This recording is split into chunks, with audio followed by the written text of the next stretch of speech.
வணக்கம் நேயர்களே, இது King Makers IAS Academy we teach you reach தேர்தல் திருவிழா 2026. வழக்கம் போலவே இந்த தேர்தல் சிறப்பு பேருந்தை பிடிச்சு நாங்கள் வந்துட்டோம். இன்னைக்கான அரசியல் களத்தை பற்றி இன்னைக்கும் பேச இருக்கிறோம்.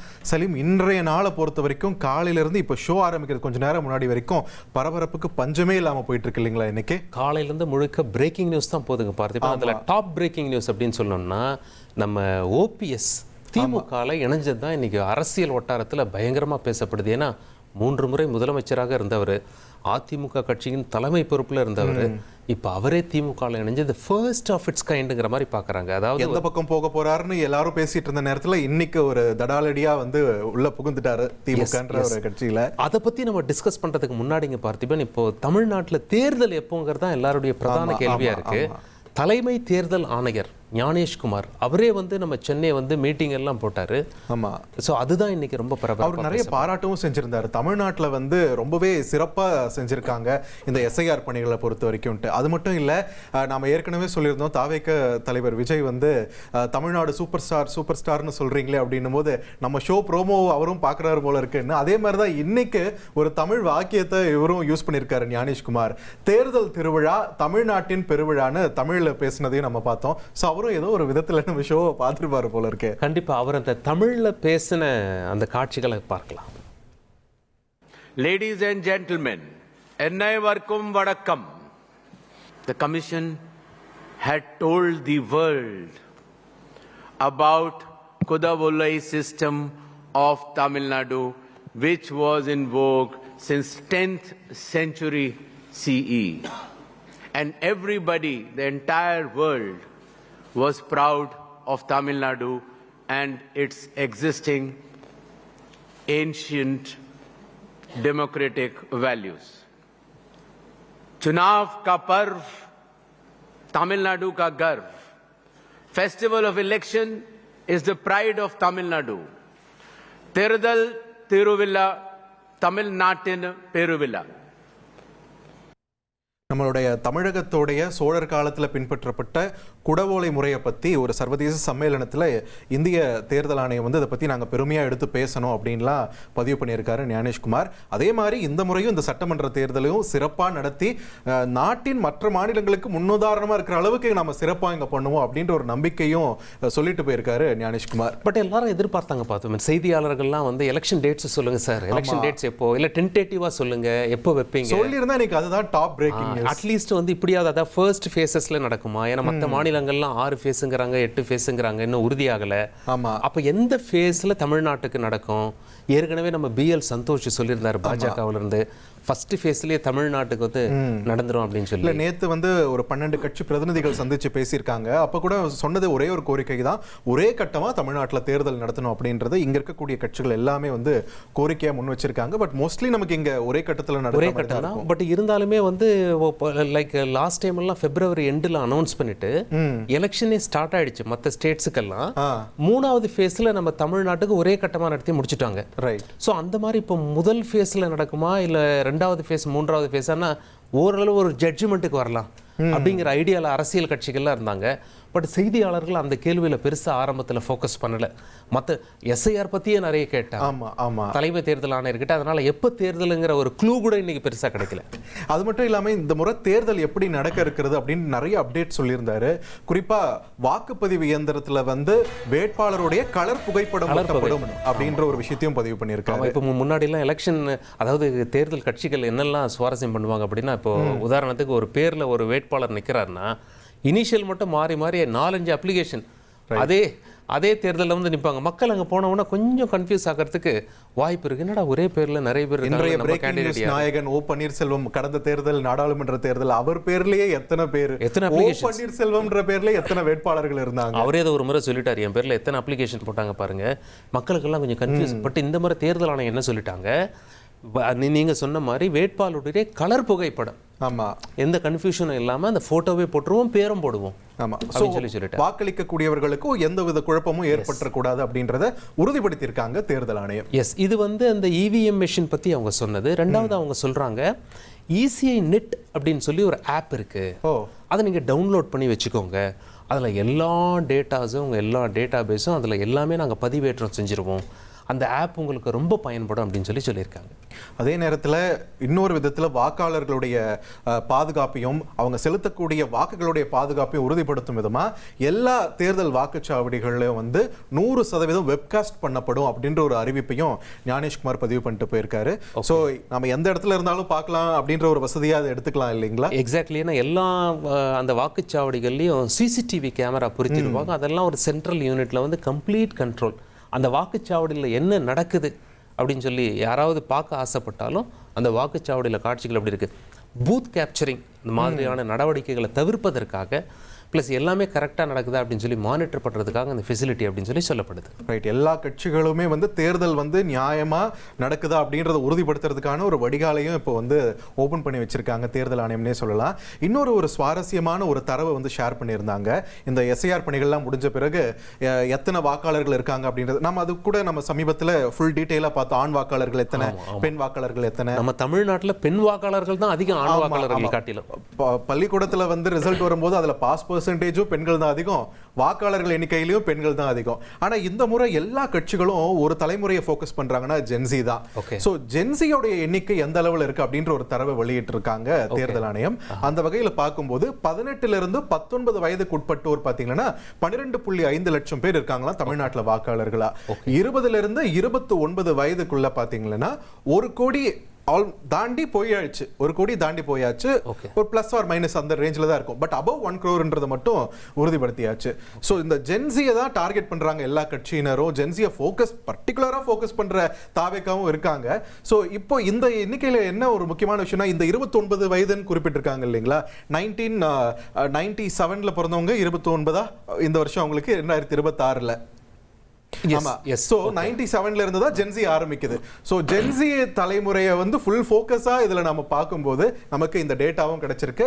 இன்னும் சரியா சொல்லணும்னா 1,12 லட்சம் சொச்சம் பேர் இப்போ வந்து ஜென்சி இந்த தேர்தலில் வந்து களமிறங்க போறாங்க. அவங்களுடைய வாக்கை எப்படியாச்சும் அறுவடை பண்ணணும்னு சொல்லிட்டு ரீல்ஸ், மீம்ஸ்ன்னு எல்லா கட்சிகளும் ஸ்பெஷல் ஃபோக்கஸ் கொடுத்துட்டு இருக்காங்க, ஆக்டிவா இருக்காங்க. ஸோ அந்த எலெக்ஷன் கமிஷன் நம்ம தமிழ்நாடு வந்தது ஒரு மிகப்பெரிய நியூஸ் தான். என்ன ஒன்று அந்த க்ளூ மட்டும் தான் கிடைக்கல எப்போ தமிழ்நாட்டில் தேர்தல் அப்படின்னு சொல்லிட்டு. ஆனால் மேற்கு வங்க மாதிரியான மாநிலத்தில் வந்து எலெக்ஷன் கமிஷன் எவ்வளோ ஒரு சோதனைகளை சந்திச்சுட்டு இருக்காங்க. அங்கே இருக்கக்கூடிய கட்சிகளுமே பிரச்சனைகளை சந்திச்சுட்டு இருக்காங்க. ஆனால் தமிழ்நாட்டில் so far every thing is going smooth அப்படின்றதையும் அவர் சொல்லிட்டு போயிருக்காரு. எஸ். இப்போ அடுத்தது எலெக்ஷன் கமிஷனருடைய வருகை, அதாவது அது ஒரு பக்கம் அதிர்வலைகளை ஏற்படுத்தினாலும் நம்ம தமிழ்நாட்டில் திரு ஓபிஎஸ் அவர்கள், அதாவது சாதாரணமாக ஒரு கட்சியிலிருந்து இன்னொரு கட்சியில் சேர்றது வழக்கம்தான். ஆனால் ஒரு கட்சியில் தலைமை பொறுப்பில் இருந்து ஒரு கட்சியில் அந்த கட்சியின் சார்பாக மிகப்பெரிய பதவிகள்லாம் வகிச்சு 3 முறை முதலமைச்சராக இருந்தவர் போய் திமுகவில் சேர்றார் அப்படிங்கிறது போது இது ஒரு மிகப்பெரிய அதிர்வலைகளை நம்ம எலெக்ஷன்ல ஏற்படுத்தியிருக்கு. இதுல நம்ம நெட்டிசன்ஸும் இதுல என்ன சொல்லியிருக்காங்கன்னா, திமுகவில இருந்து பிரிஞ்சு போன எம்ஜிஆர் அதுக்கப்புறம் 3 முறை முதலமைச்சராக அமர்ந்தாரு. அதே மாதிரி இப்ப அதிமுகவில இருந்து 3 முறை முதலமைச்சராக இருந்த ஓபிஎஸ் வந்து திமுகவுக்கு வந்திருக்காரு.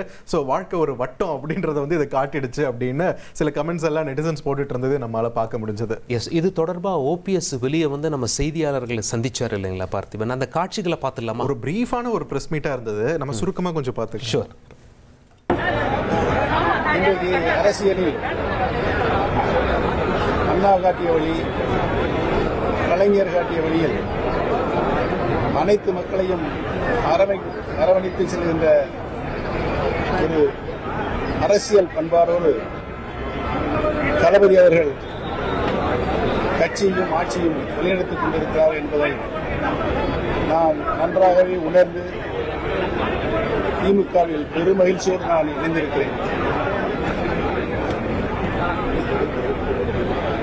அரசியலில் இன்றைக்கு ஒரு சர்வாதிகாரியாக ஆணவ போக்கோடு நடந்து கொள்கின்ற எடப்பாடி எந்த காலத்திலும் இனி அரசியலில் வெற்றி பெற முடியாத ஒரு சூழ்நிலையை அதிமுகவுக்கு உருவாக்கியிருக்கிறார். வரும் சட்டமன்ற தேர்தலில் தளபதி அவர்கள் வாய்ப்பு தந்தால் உறுதியாக போட்டியிடுவார். இந்த பிரஸ் மீட் முடிச்சுட்டு ஒரு ஸ்ட்ராங் ரியாக்ஷன் அதிமுக தரப்புல இருந்து வந்துச்சுங்க சலீம்.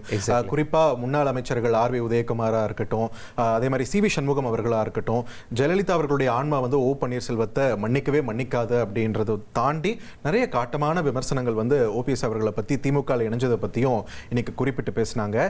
இதுல ஒரு ஸ்டெப் போய் அங்க அதிமுக தரப்புல இருந்து அதிமுக கொறடா அவங்க துணை கொறடா ரவி அவர்கள் வந்து அந்த கோரிக்கையாகவே கொடுத்துட்டாரு, ஒரு பெட்டிஷனாகவே கொடுத்துட்டாரு. என்ன சொல்லியிருக்காரு அப்படின்னா, அதாவது வந்து ஓபிஎஸ் அவர்களை தகுதி நீக்கம் செய்யணும் அப்படின்னு சொல்லி கொடுத்துருக்காரு. இதற்கான காரணம் என்னன்னா, முதல்ல ஓபிஎஸ் அவர்கள் வந்து முதலமைச்சர் ஸ்டாலின் அவர்களை சந்தித்து கட்சியில் தன்னை இணைச்சிக்கிட்டாரு. பிறகு எம்எல்ஏ ராஜினாமாவை, அவருடைய பதவியை வந்து ராஜினாமா செஞ்சிருக்காரு. அந்த மைல்டு டெக்னிக்காலிட்டியை பிடிச்சிக்கிட்டு, ஸோ அதனால் வந்து ஒரு கட்சியில் இணைச்சிக்கிட்ட பிறகு தான் ராஜினாமா செஞ்சிருக்காரு. அவரை தகுதி நீக்கம் செய்யணும் அப்படின்னு சொல்லி அதிமுக சார்பா துணை கொறடா. ராஜினாமா பண்றது ஒண்ணு, ஆனா தகுதி நீக்கம் பண்றதுன்றது வேற இல்ல. அதோட இம்பாக்டும் ரொம்ப அதிகம். ஸோ அதுக்கு தான் இப்போ அதிமுகவோட ரியாக்ஷன் அப்படி மாறி இருக்கு அப்படின்னு சொல்லி மனுவே கொடுத்துருக்காங்க அரக்கோணம் எம்எல்ஏ திரு ரவி அவர்கள்.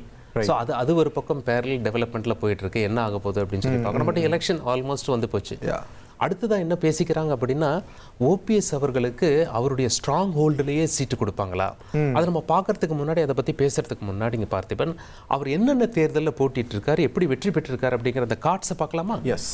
அவர் இது வரைக்கும் சட்டமன்ற தேர்தல் அப்படின்னு சொல்லி வரும்போது 5 முறை அவர் வந்து களத்தில் இறங்கியிருக்காரு. 5 முறையே அவர் வந்து வெற்றி பெற்றிருக்காரு.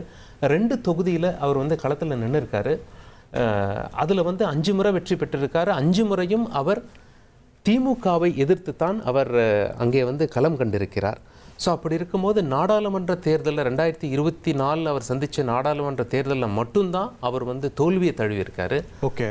பட் 5 முறை அவர் வந்து அசெம்பிளி எலெக்ஷனில் வெற்றி பெற்றிருக்காரு. அதே நேரத்தில் நீங்கள் சொன்ன மாதிரி 3 முறை முதலமைச்சராக இருக்காரு, பல முறை அமைச்சர்களாக இருந்திருக்காரு. ஸோ இப்போ மறுபடியும் திமுக அவருக்கு எங்கே சீட்டு கொடுக்க போகிறாங்க அப்படிங்கிறத பேசிக்கிறாங்க. முதல்வர் அந்தஸ்துல இருந்த ஒரு நபர் வந்து இன்னொரு கட்சிக்கு போறாருன்னா, அப்போ அவருக்கு அங்க வந்து என்ன மாதிரியான ஒரு இடம் கிடைக்க போகுது, எந்த மாதிரியான மரியாதை கிடைக்க போகுது அப்படின்ற ஒரு கொஸ்டினே இங்க பிரதானமா எழுது.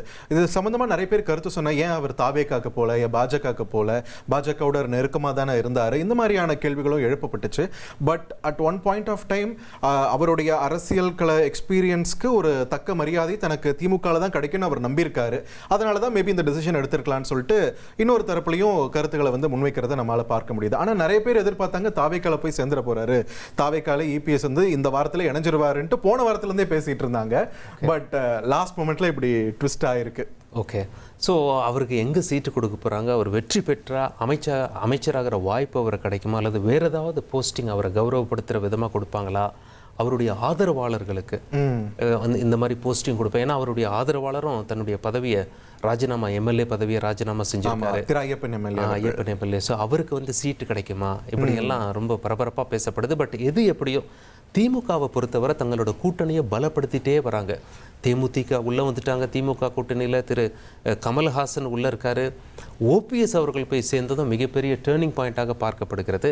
இன்னொரு பக்கம் திரு இபிஎஸ் பொறுத்தவரை கட்சிக்கு யாரும் காம்படிஷன் இல்லை. ஏன்னா சசிகலா தனி கட்சி தொடங்கிட்டாங்க. ஸோ ரூட் கிளியர்ட் ஃபார் இபிஎஸ்க்கு. அதே நேரத்தில் இப்போ ஓபிஎஸ் இங்கே திமுகக்கு போனதால அவங்களுக்கு ஒன்றும் பெருசாக வாக்கு இது கிடைச்சிட போகிறதில்ல அப்படின்றதுல அதிமுக தரப்புல இருந்து ஒரு விமர்சனமாக வைக்கிறாங்க. இதுக்கு என்ன சொல்கிறாங்கன்னா, ராமநாதபுரம் தொகுதியில் அவர் போட்டியிட்ட போது எம்பி தேர்தலில் பலாப்பழம் சின்னத்தில் அவர் போட்டியிட்டாரு. சின்னமும் கிடையாது, கட்சியும் கிடையாது. அப்படி இருந்தாலும் ஒரு 30% வரைக்கும் அவர் வாக்குகளை வாங்கிட்டார். அதில் ஒரு அந்த நிலைமையில அவ்வளோ சதவீதம் அவரால் கன்சாலிடேட் பண்ண முடியுதுன்னா, திமுக மாதிரியான ஒரு பெரிய கழகத்தில் வந்து ஓபிஎஸ் மாதிரியான ஒரு பிராண்ட் இணையும் போது இன்னுமே இம்பாக்ட் அதிகம் தான் ஆகும். எக்ஸாக்ட்லி நீங்கள் பாயிண்ட் அவுட் பண்ண மாதிரி அவர் வந்து தன்னுடைய, அதாவது போடி நாயகனாகட்டும், இன்னொரு தொகுதியில் அவர் போட்டிட்டதாகட்டும், அந்த மொத்தத்தில் அந்த 5 தேர்தலையும் அவர் திமுகவை தான் எதிர்த்து களம் கண்டிருக்காரு. இப்போ திமுகவோட வாக்கு அவருக்கு வந்து விழப்போகுது. ஸோ அவரோட வாக்கு வங்கி, திமுக வாக்கு வங்கி எல்லாம் சேர்த்து பார்த்தா கிட்டத்தட்ட ஒரு 80-85% அந்த தொகுதியில் அவர் மிகப்பெரிய செல்வாக்கோட அவர் வெற்றி பெறுவதற்கு பிரகாசமான வாய்ப்பு இருக்கு அப்படின்னு சொல்லி அரசியல் களத்தில் தேர்தல் வல்லுநர்கள்லாம் சொல்றாங்க. இதெல்லாம் ஒரு பக்கம் பார்த்திபன். இது வந்து நம்ம டிஎம்கே ஓபிஎஸ் இன்னைக்கு வந்து மிகப்பெரிய பிரேக்கிங் நியூஸ். ஆமா, காலையில இருந்து ஓபிஎஸ் அவர்களை தான் திரும்ப நம்ம பார்த்துட்டு இருக்கோம். சீட் ஷேரிங்க்கு இன்னைக்கு யார் வந்திருக்காங்க பார்த்திபன்? இன்னைக்கு பொறுத்த வரைக்கும் இந்திய கம்யூனிஸ்ட் கட்சியினர் தான். நான் பார்த்தும்போது பிரேக்கிங் எடுத்தோம், அதை வச்சு தான் நம்ம பிரேக்கிங் எடுத்தோம். எதை பற்றியெல்லாம் பேசினாங்கன்னு செய்தியாளர்கள் நிறைய கொஷின்ஸ் போஸ்ட் பண்ணாங்க. அவங்க தரப்புலேருந்து நாங்கள் எம்பி சீட்லாம் நாங்கள் கேட்கல, ராஜ்யசபா எம்பி சீட்லாம் கேட்கல, தொகுதியை வந்து குறைச்சிக்கிறத பற்றியெல்லாம் எங்கள் கிட்ட பேசலை. பட் சுமூகமாக போயிட்டுருக்கு, அடுத்த கட்ட பேச்சுவார்த்தையில் போது ஒரு கிளாரிட்டி கிடச்சிரும்ன்ற மாதிரி தான் அவர் சொல்லிட்டு போயிருக்காரு, இந்திய கம்யூனிஸ்ட் கட்சியோட மாநில செயலாளர். ஓகே. அதுக்கப்புறம் இந்த அரசியல் காலத்தில் வேறு சில அப்டேட்ஸ் இருக்குங்க பார்த்திபன். இப்போ நம்ம அன்புமணி ராமதாஸ் அதிமுகவில் போய் சேர்ந்துட்டார். ராமதாஸ் அவர்கள் எந்த கட்சியில் போய் கூட்டணி வைக்க போகிறாங்க அப்படின்னு சொல்லி ஒரு பேச்சு இருந்தாலுமே, ஏற்கனவே மாம்பழம் சின்னம் தொடர்பாக கோர்ட்டில் கேஸ் இருந்தது. ஏன்னா தேர்தல் ஆணையம் அன்புமணி தலைமையிலான அதிமுகவுக்கு மாம்பழ சின்னத்தை ஒதுக்கிட்டாங்க. ஸோ அதனால ராமதாஸ் தலைமையிலான அணி கோர்ட்டில் கேஸ் போட்டிருந்தாங்க. பட் அந்த கேஸை இப்போ வாபஸ் வாங்கிட்டாங்க. மேபி ட்ரையல் கோர்ட்டில் அந்த கேஸ் நடக்கிறதுனால அந்த ஸோ இந்த நிலையில தான் ராமதாஸ் அவர்கள் தேர்தல் ஆணையத்திற்கு ஒரு கடிதம் எழுதியிருக்காரு இல்லைங்களா? எஸ். ஸோ சென்னை உயர்நீதிமன்றத்தில் தாக்கல் செய்த வழக்கு ராமதாஸ் தரப்பு அவங்க வாபஸ் பெற்ற நிலையில் மாம்பழம் சின்னம் ஒதுக்கீடு செய்து அன்புமணிக்கு தேர்தல் ஆணையம் அனுப்பிய கடிதத்தை ரத்து செய்யக்கூடிய வழக்கில் தான் இது பண்ணியிருக்காங்க. ஸோ இவங்க தரப்புல இருந்து மறுபடியும் இன்னொரு ரெக்வஸ்ட் தேர்தல் ஆணையத்துக்கு போயிருக்கு ராமதாஸ் அவர்கள் தரப்புல இருந்து அப்படின்றதையும் நம்மளால பார்க்க முடியுது. ஹைகோர்ட்ல இருந்து இந்த கேஸை வாபஸ் வாங்கிட்டாங்க. பட் இருந்தாலும் ட்ரையல் கோர்ட்ல இந்த கேஸ் நடக்கும் அப்படிங்கிற மாதிரி சொல்றாங்க. ரைட். மக்களே, வரலாறு முக்கியம் தொகுப்புல இன்னைக்கு நாம எதை பத்தி பார்க்கிறோம் தெரியுமா செலிம்? பிரிக்க முடியாத ஒண்ணு எதுன்னு கேட்டா தமிழக அரசியலும் சினிமாவுன்னே சொல்லலாம். ஆரம்ப காலகட்டத்தில இருந்து கலையும் அரசியலும் ஒருங்கே பயணித்த ஒரு மாநிலம் தான் அது தமிழக அரசியல் களம்னே சொல்லலாம். இந்த ஆந்திரா அவங்கெல்லாம் அதுக்கு அடுத்தது தான் ஃபர்ஸ்ட் தமிழ்நாட்டில் தான் இந்த தாக்கமே இருந்தது. ஸோ தமிழக அரசியல் களத்தில் நம்ம தமிழக அரசியல் வரலாற்றில் சினிமா நட்சத்திரங்கள் தொடங்கிய அரசியல் கட்சிகளோட ஹிஸ்டரி என்ன, அதை தான் இன்னைக்கு பார்க்க இருக்கிறோம். எக்ஸாக்ட்லி. வாழ்ந்தது யாரு, வீழ்ந்தது யாரு, அதாவது அரசியல்ல இருந்து சினிமாவுக்கு பார்த்துடலாம். ஓகே.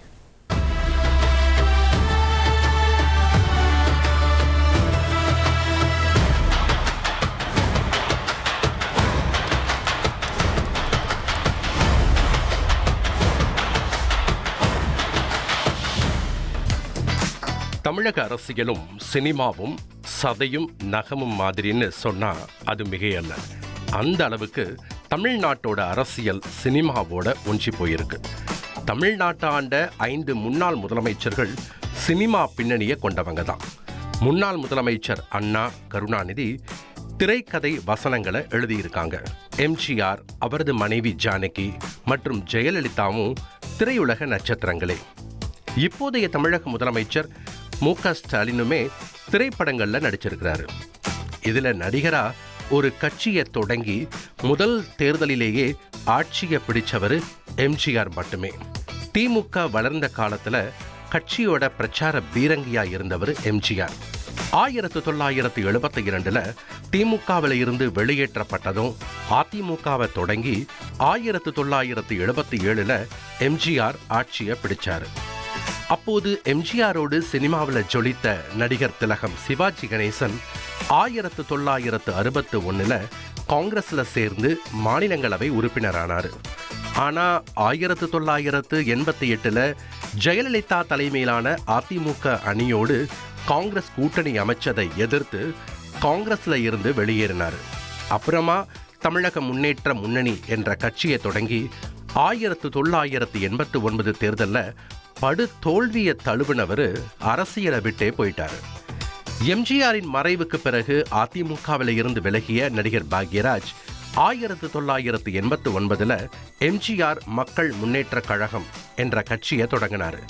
பிறகு 2 வருடத்திலேயே கட்சியை கலைச்சிட்டு மீண்டும் அதிமுகவுக்கே போயிட்டாரு. 1991 திமுகவிலிருந்து வெளியேறி தாயக மறுமலர்ச்சி கழகத்தை தொடங்கிய டி. ராஜேந்தர் 1996 கட்சியை திமுகவோட இணைச்சிட்டாரு. 1996 பூங்கா நகர் தொகுதியில ஜெயிச்சு எம்எல்ஏவும் ஆனாரு. அப்புறமா 2004 மீண்டும் திமுகவில் இருந்து விலகி லட்சிய திராவிட முன்னேற்ற கழகத்தை தொடங்கினார். 2022 இந்த கட்சி செயல்படாத கட்சினே தேர்தல் ஆணையம் அறிவித்துவிட்டது. தமிழக அரசியல் வரலாற்றில் மிக எதிர்பார்ப்போடு அரசியல் கட்சியை தொடங்கியவர் விஜயகாந்த். 2005 தேசிய முற்போக்கு திராவிட கழகத்தை தொடங்கிய விஜயகாந்த் 2006 சட்டப்பேரவை தேர்தலில் விருத்தாச்சலத்தில் ஜெயிச்சாரு. அவரோட கட்சி 8.38% வாக்குகளை வசமாக்கிச்சு. 2011 சட்டமன்ற தேர்தலில் அதிமுகவுடன் கூட்டணி அமைத்து 29 தொகுதிகளில் தேமுதிக வெற்றியை வசமாக்கினதும் எதிர்க்கட்சி தலைவரானார். அதுக்கு பிறகு அவரோட உடல் நலம் சரியில்லாம போக கட்சியோட வாக்கும் சரிஞ்சிடுச்சு. 2007 அகில இந்திய சமத்துவ மக்கள் கட்சியை சரத்குமார் தொடங்கினார். 2011 சட்டமன்ற தேர்தலில் அதிமுக கூட்டணியில தென்காசியில ஜெயிச்சு எம்எல்ஏ ஆனார். 2016 தேர்தலில் திருச்செந்தூர் தொகுதியில் தோல்வியை தழுவினவர் 2024 கட்சியை பாஜகவில் இணைச்சிட்டாரு. நடிகர் கார்த்திக் 2009 அகில இந்திய நாடாளும் மக்கள் கட்சியை தொடங்கினாரு. அப்போது நடந்த நாடாளுமன்ற தேர்தலில் விருதுநகர் தொகுதியில் போட்டியிட்டு படு தோல்வி அடைஞ்சாரு.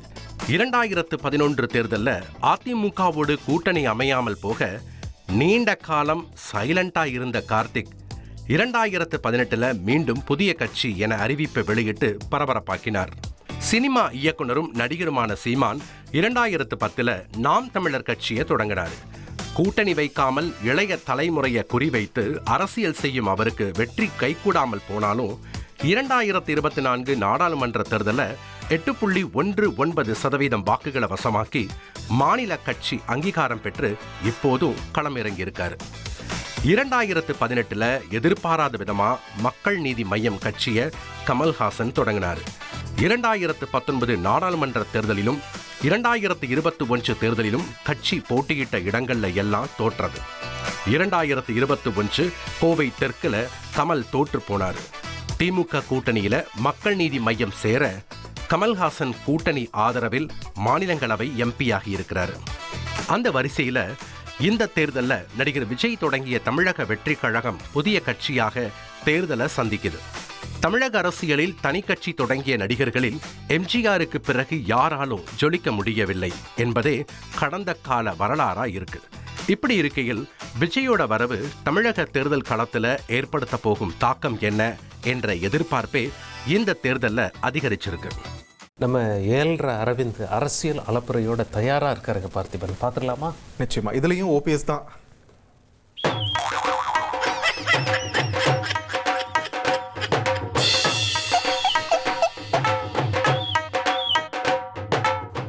நன்றி தேர்தல் திருவிழா குழுவினருக்கு நன்றி. இனி உண்மையிலே நம்ம ப்ரோக்ராமுக்கு தேர்தல் திருவிழான்னு பேர் வச்சதுக்கு ஏற்ற மாதிரி திருவிழாவாக இருக்குது. தேர்தலை ஒட்டி திமுகவில் ஒரு மாபெரும் திருப்பம். திமுகவில் மாபெரும் திருப்பம் சொல்ல முடியாது, ஓ பன்னீர்செல்வம் அவர்களுடைய வாழ்க்கையில் மாபெரும் திருப்பம் அப்படின்னு சொல்லலாம். எல்லாரும் ஓ பன்னீர்செல்வம் அவர்கள் என்ன செய்ய போகிறாரு, பாஜகவினார் ஒதுக்கப்பட்டார், அதிமுக பக்கமே தலை வச்சு படுக்கக்கூடாதுன்ட்டாங்க, எங்கே போகிறாரு, என்ன பண்ண போகிறாரு அப்படி கேட்டுட்டு இருந்தப்ப இந்தா வந்துட்டு திமுகவுக்கு அப்படின்ற மாதிரி போய் திமுகவில் அடைக்கலம் அடைந்து விட்டார் ஓ பன்னீர்செல்வம் அவர்கள். அங்கே போய் சேர்ந்ததுக்கப்புறம் நம்ம ஆளுங்க சும்மா இருப்பாங்களா, என்ன திடீர்னு இந்த பக்கம் அப்படின்னு கேட்பாங்கல்ல. அது அவர் என்ன சொல்கிறாருன்னா, திராவிட கழகத்தை காப்பாற்றுவதற்காக அண்ணாவுக்கு அடுத்து கலைஞருக்கு எடுத்து ஸ்டாலின் அவர்கள் தான் முழுமூச்சாக செயல்பட்டுக்கிட்டு இருக்கிறார். அப்போ நம்ம தமிழ்நாடு பாதுகாக்கணும்னா திராவிட கழகம் வேணும், திராவிட கழகம் வேணும்னா ஸ்டாலின் அவர்கள் வேணும். அதனால் அவருடைய தலைமையில் இதை பாதுகாக்கிறதுக்காக முழுமூச்சோடு செயல்படுறதுக்கு நானும் தன்னை இழைச்சிட்டேன் அப்படின்ற மாதிரி ஒரு கருத்தை சொல்லி ஓ பன்னீர்செல்வம் அவர்கள் திமுகவோடு ஒன்றிணைந்திருக்கிறார். திராவிட இயக்கத்தின் நூற்றாண்டில் அதை அழிப்பதற்கான பல முயற்சிகள் எந்த சூழலில் எப்படி ஏற்பட்டாலும் அதை தடுத்து நிறுத்தி திராவிட இயக்கத்தை கட்டி காப்பதில் பேரறிஞர் அண்ணா, கலைஞர் அவர்களுடைய வழிநடத்திய வழியில் நின்று திராவிட சித்தாந்தத்தை காப்பாற்றுவதில் முன்னணி தலைவராக இன்றைக்கு தளபதி அவர்கள் திகழ்ந்து கொண்டிருக்கிறார்கள். அதுக்கு அடுத்தது சார், அரசியல்னா நேற்று ஒரு மாதிரி இருக்கலாம், இன்றைக்கி ஒரு மாதிரி இருக்கலாம்னு ஊருக்குள்ளே சும்மா பேசுவாங்க சார். ஆனால் நீங்கள் என்ன சார் அப்படியே நடந்துக்கிட்டு இருக்கீங்க, முன்னாடி நீங்கள் திமுக தீய சக்தின்னு சொன்னது இல்லையா அப்படின்னு ஒரு கேள்வி கேட்குறாங்க. அதுக்கு ஓ பன்னீர்செல்வம் அவர்கள் தட்டில் கற்பூரம் ஏற்றி சத்தியம் பண்ணல, அவ்வளோதான் வித்தியாசம். நான் சொன்னதே கிடையாது, திமுக தீய சக்தின்னு என் வாயால் ஊர் தடவை கூட சொன்னது கிடையாது அப்படின்னு அச்சு பேசுகிறார். ஆனால் நம்ம யோசித்து பார்க்கும்போது ஆமாம்ல, ஒரு இடத்துல கூட அந்த மாதிரி திமுகவை டைரெக்டாக அட்டாக் பண்ணி நமக்கு ஞாபகமே இல்லையே. அட்டாக் பண்ணுறது பூரா எடப்பாடி பழனிசாமி அவர்களையும் அதிமுகவில் இருக்க பிரச்சனையை பற்றி மட்டும்தான் பேசிக்கிட்டு இருப்பார். பாஜகவை பற்றி ஒரு மாதிரி லைட்டாக பேசுவார், பூசணாப்பில் போயிடுவார். திமுகவை பற்றி பேசும்போது பூசணாப்பில் பேசிட்டு போயிடுவார். யாரையுமே பகச்சிக்காமல் இருந்தார். அதற்கான ஸ்ட்ராட்டஜி அப்படிங்கிறது இதுதான் போல். என்றைக்காவது ஒரு நாள் வரும், அன்னைக்கு எங்கிட்டாவது போயிடும். அதனால் இவங்க யாரையுமே நம்ம பகச்சிக்க வேணாம், நம்மளோட எதிரி யார் அவங்கள பற்றி மட்டும் பேசுவோம் அப்படின்ற மாதிரி தொடர்ந்து அதிமுகவில் இருக்க பிரச்சனையை மட்டும்தான் பேசியிருக்காரு தவிர திமுக ஒரு தீய சக்தி, திமுக உருப்படாது அப்படின்ற மாதிரி எந்த இடத்துலையுமே பேசுனது கிடையாது அப்படின்னு அவர் சொல்கிறாரு. நமக்கு நினைவில் இருக்கிற வரைக்கும் அவர் பெருசாக பேசின மாதிரி மண்டைக்குள்ளே ஓடலை. பேசியிருக்கலாம், முன்னொரு காலத்திலே அன்னைக்கு சொன்னாங்களே அப்படின்ற மாதிரி ஏதாவது ஒரு வீடியோ வைரல் ஆகிறதுக்கு வாய்ப்பு இருக்குது. ஆனால் இப்போ சமீப காலத்தில் இந்த பிரச்சனைலாம் வந்ததுக்கப்புறம் அவர் வந்து தியானம்லாம் பண்ணிட்டு வந்தார்ல, அந்த மாதிரிலாம் வந்ததுக்கப்புறம் வாய் திறந்த மாதிரியே தெரியலையே. இல்ல திமுக நான் என்றைக்குமே அதுக்கடுத்து தான் செய்தியாளர்கள் என்ன கேட்டாங்க அப்படின்னு பார்த்தீங்கன்னா, சார் நான் வந்து என்னுடைய சுய முடிவாளரை எடுத்து தான் நான் இங்கே வந்து சேர்ந்துருக்கேன், எந்த ஒரு அழுத்தமும் கிடையாது அப்படின்ற மாதிரிலாம் நீங்கள் பேசினாலும் முகத்தில் ஒரு மலர்ச்சி இல்லையே, ஒரு சிரிப்பு இல்லையே அப்படின்ற மாதிரி கேட்டால் அதுக்கு அவர் என்ன தெரியுமா சொன்னார்? அதுதான் ரொம்ப நிதானமாக தான் இது முடிவு பண்ணியிருக்காருன்றது இந்த பதில் இருந்தால் நமக்கு தெரியுது. சும்மா சிரிச்சுக்கிட்டே இருந்தால் பைத்தியம்னு சொல்லுவாங்க. நான் பைத்தியம் இல்லை, நான் ரொம்ப தெளிவாக இருக்கேன் அப்படின்னு ஒரு பதிலை சொன்னார். இப்போ தெரியுது அவர் எவ்வளோ தெளிவாக இருக்காருன்னு. அதனால் அவரை நம்ம ஏதாவது கேள்வி கேட்டு கார்னர் பண்ணணும்னு நினச்சோம்னா நம்ம என்ன ஆயிரும், கிருகிருன்னு ஆயிரும். அந்த அளவுக்கு அவர் தெளிவாக இருக்கார். இது மட்டும் நல்லா தெரியுது அவருடைய பதில் இருந்து.